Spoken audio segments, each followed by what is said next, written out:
Hi, my name is Jenna. I live in Chicago. I am a member of IATSE, and this is the story of my career. I moved to Chicago in 1998, where I went to Moody Bible Institute. I really felt like as a high school student that I wanted to do something that kind of like changed the world and that wasn't just about like making money. Haha.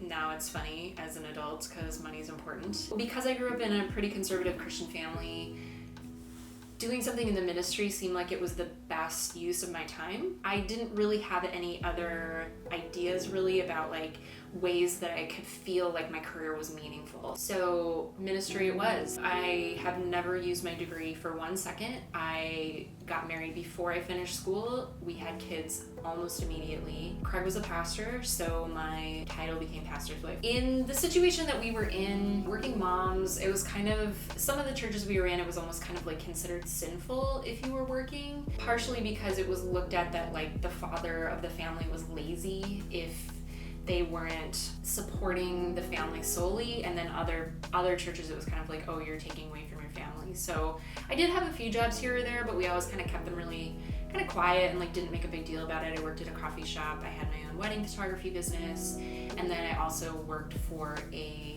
studio for a while, like a photography studio. Kind of a long story short, there's a lot more that I could unpack about kind of like our journey and how we ended up back in Chicago because we moved away for a while. So after Craig was fired from his ministry job, which is a whole other story which I won't get into, it really shook up our family, and I started volunteering at a ballet studio that our kids were going to. I had the sewing skills. I learned how to do that as a younger person, and I really enjoyed it. And I remember one day I had taken some work home from the studio and I was working at home and I was watching a movie, and I remember having this very vivid moment of just feeling like, this is what I want to do. Like, I want to make costumes and I want to do more on the like movie and TV side. That seemed kind of like really cool and romantic at the time, but I didn't really have any idea how to get there. So I hit a point in time where I was working and I remember just kind of being frustrated with the environment, and I didn't really feel like I was gonna go any further at this place. I had some really great mentors, but there were some frustrating things about it. I wasn't getting paid much money at all. And so I just really felt like it was time to be done and to move on to do something else. But that was really scary. I didn't have a plan. I didn't know what I was doing. It wasn't like I was like, oh, next I'm gonna do this or whatever. So I kind of started exploring going back to school. And one of the places that I toured in Chicago was DePaul, and they have a costume conservatory. So when I talked to the people that run the program, they just said, you're gonna be so frustrated because you're already in the industry, you're already working, and you're gonna have to go back to how to sew a straight line, which you're so far beyond. And one of them said, if I were you, I would call a woman at Columbia named and talk to her about theater and costumes there. And I was like, okay. So I hunted her down, called her up, and she said, yeah, why don't you come in sometime and we can chat. A little bit before that, I had been kind of trying to get my exit out of the ballet school, and I did one final job for them, but it was with like a different group of people within that ballet school. And I was so frustrated by it, and I was just kicking myself, thinking like, why did I take this one last job? It was hardly any money. I was so frustrated. One of the women that was in that dance company called me a few months later, and she said, we are having some really crazy stuff happening at Loyola right now. We need someone to come in and kind of like head up our dance program costumes for the semester, because we had somebody like leave at the last minute kind of at the end of the summer. So right about the same time as I was like exploring going back to school, I decided that this would be a really great opportunity, and I started working at Loyola. It was just kind of like this really fun like interim thing where I got to kind of like graduate from a ballet school to actually working at a college in ballet, but I was the one in charge. It was really fun, and it really helped build my confidence. While I was doing that, I was taking classes at Columbia. I wanted to take a class called Costuming for Film and Television, but you had to take a prereq of a class called Fashion Styling. I had no interest in this class whatsoever, and I remember going to the first day, and I was like driving home, and I was like calling Craig, and I was like, I don't want to do this. This is so frustrating. I don't know why I'm here. He was just like, just keep doing it. Like, you have the money. Because that was another thing. I was like, I'm paying for this all by myself. And what if I fail or whatever? Got through the class. It was so amazing. I surprised myself. It was such a fun experience. And towards the end of it, because I was working at Loyola, when the teacher of the fashion styling class was talking to me about, what do you want to do next? Like, what's the next class that you want to take? Because I could really only handle maybe one class a semester with working and then being a parent. I said, I just really feel like what I'm doing right now at Loyola is basically what the costuming for film and television is. And she said, yeah, I think you really get a lot of benefit out of going to our semester in LA.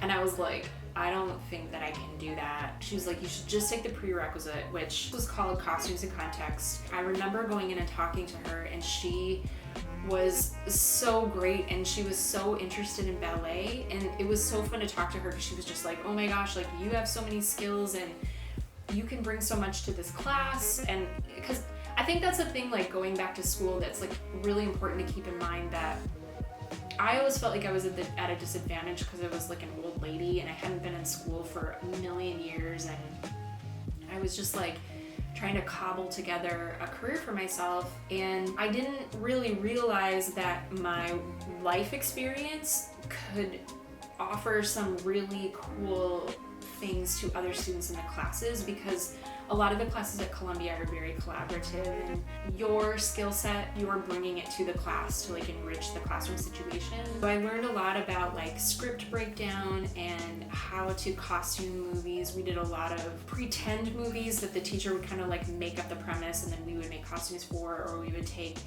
previous movies like Cleopatra with Elizabeth Taylor, and then we would re-costume those, and sometimes we do them in a different time period. It was really, really fun, and I learned a ton in that class, and I gained a lot of confidence, like even more.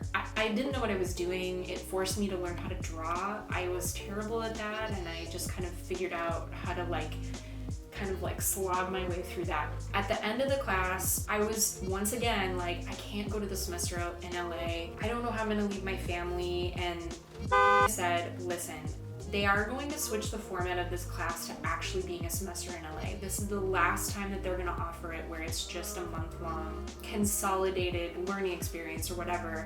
And she's like, you have to go. And I was like, but the brakes on my van are going out and my kids need me. And she was just like, I don't care, you have to go. And so I did it, and I went, and it was one of the most amazing experiences, which is another video at some point in time. It was so great. I remember there were several people that came to talk to us like when we were in LA about being in film and television as a wardrobe person or costumer or costume designer. And I remember one day there was a young woman who came to talk to us, and she was talking about getting into the union. I knew that the union existed, and I knew that it was kind of this like unicorn off in the distance of something that was really hard to sort of capture or get into, and I had no roadmap like whatsoever to learn how to get into it. And I just remember her saying, you have to get into the union in Chicago because it's much, much easier. It's a total logjam. Everybody's trying to get in the union.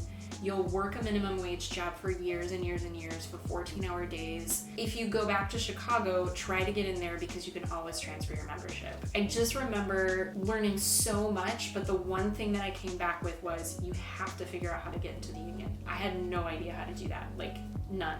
But I knew that all the TV and film jobs and all the big theater jobs, like that was the only way to get into it. I came back. I called the film board in Chicago. I called all these different places, and then finally I figured out to get in touch with IATSE 769 here in Chicago. And I called our secretary, and she was so great. Once again, told her about how I did ballet. And she was just like, oh my gosh, that's so amazing. And she's like, I think that you would be a great fit at lyric opera. And I was like, lyric opera? That's crazy. Like, I couldn't even imagine like working there. And she said, I'm gonna put your name in. A couple days later, she emailed me back and she's like, they don't have anything available right now. And I was just like, oh, shoot.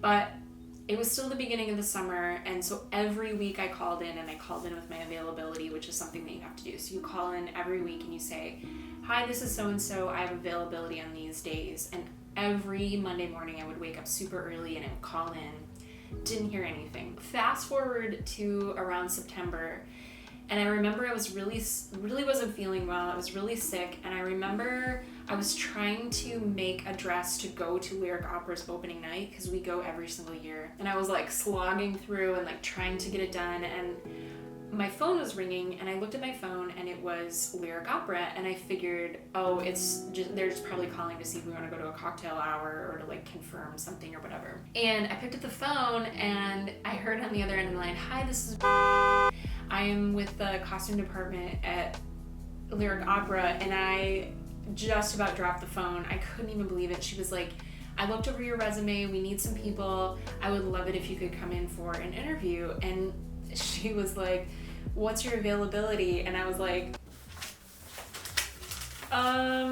I could do any time, even though literally this was as empty as my notebook was. There was literally nothing on my calendar. So I go in for an interview, and I was so sick that day. I had like a fever. I got all dressed up, and I remember going in there and just being like, "Hi," just like totally not knowing what I was doing, but just trying to be as confident as possible. And she's like, "I think you'd be a great fit here. Can we have you come in for one day to see how you do in the shop?" And I was like, "Sure." And I remember like leaving, like just stripping off my suit coat and like pulling hairpins out of my hair and like wiping my lipstick off and just sweating and just being like, I don't know how I did that, and just kind of stumbling home. And when I went in on that Monday, she said, "How would you like to stay the rest of the week?" And then the rest of the week turned into the rest of the season. And it was such a great experience. I met so many great people. Once again, built my confidence so high. Like every day walking into work, I was just like, this is my dream. Like, I love this. I didn't care what I was doing. I didn't care if I was just like sewing buttons on things every single day. I did not care. I loved every single second of it. It was so fun. And went through the Christmas season, went through most of the season, and she brought me in and she said, "It's nothing personal. Because you guys are overhired, we just are not going to have as much work for you guys for the rest of the season." And I was just so devastated. So I started calling in again. Once I called in, I would get put in on certain, just like random Broadway shows that came through, and, just like working jobs here and there. And every job that I got, it just was like eye-opening, the things that I would learn, and I literally didn't know anything. Like, I hadn't worked shows like at all, like had no idea how to do things, and I would be like thrown into like a costuming position, had no idea what to do. And at the beginning of the summer, I got a call from our business agent, and he said, "Would you like to work a show that's coming through town, and also you would be the head person because you have the high seniority," which I hadn't even been in the union. I don't even think I had been in the union a couple of months at that point in time, so I was just kind of like, sure, that's great. The show was Heartbreak Hotel, and it was slated to just kind of run for the summer, and nobody wanted to take it because it was a new show and it was at a theater that doesn't pay as well as some of the bigger ones. I didn't care. It was such a fun experience. I met so many amazing people, and as we were going on the show, they kept extending, and they were like, "Oh, we're gonna go another 6 weeks, and we're gonna go another 6 weeks." And we were slated to run through like Thanksgiving, and I was so excited. I was just so happy. I was like happy as a clam. One day we came in, and basically they had axed the show. We had 3 more weeks to finish up, and I was so sad. But at the time, one of my friends from Lyric had gotten a job at Hamilton. I texted her right away, like as soon as I found out. My friend said, "Well, I could put your name in with my supervisor." And sure enough, she called me, and she was just like, "Yeah, we really need somebody." And just like that, I was the swing dresser in Hamilton. My job was to learn all 8 of the dresser roles, or tracks we call them. And so I knew all 8 of them, and then anytime that any of the dressers that were full-time would be on vacation or sick, I would come in and take over their role. So sometimes it was very last minute, like if someone called in sick, or sometimes it was planned well in advance if someone was on vacation. But it was so fun because every day I did something different, and I knew every little change that happened in the show. It was just such a great experience, and to close out a show was just so fun. And since I've done that, I'm trying to make a little bit more of a transition into film and television. Right before the quarantine happened, I had just begun on a new pilot. So I'm really kind of excited about this new adventure in doing television because I think that's originally what I wanted to do. I guess a couple of the tips that I have, if you're switching jobs, if you're starting a new career, if you have never worked, if you want to get into theater, if you want, just any kind of transition in your career. First of all, find a good therapist. They will support you inside, outside, upside, downside, all the time. The second thing is to find a business coach. So my therapist actually happens to be a business coach as well, and she has helped me so much. Everything from role playing, how to advocate for yourself in the workplace, to writing a resume. Find someone who can help you do that, or even someone who's good at that stuff and's done it before. Find somebody who can help you do that. The next thing is to get a good resume done. I had mine worked up by Deborah McGuire, who is the costume designer on Friends. She just kind of went over it all with me, and she would just rip parts of it out, and I was like, ah! And that resume has gotten me job after job after job. Use everything, volunteer work, any little pet projects you've done, anytime you've worked for yourself, have it be in there. Mine for information everywhere you go. If you are in a new situation and you don't know what you're doing, ask so many questions. Just ask questions all the time. And sometimes I'd have to do it in a way that was I know what I would do, but how would you do it? And then because you're just completely incompetent, no one will know, or maybe they see through it, I don't know. Make friends. That's how I got on Hamilton. And it wasn't to make a friend, to get a job on Hamilton. It was just because I love having friends. Work your butt off. Work your butt off. If I can say one thing, work your butt off. When I was in LA, I would be the first person up in the morning and the last person to go to bed at night, not because I was partying. I was rewriting my resume, studying, up early to take a walk so I could clear my head before anybody else woke up. Work harder, faster, more efficiently than everybody else. You just have to. Take every opportunity to learn. And that's about it. Take 3. Take 4. You don't need to clap every time. You don't need to clap. Clap is clap. You're good.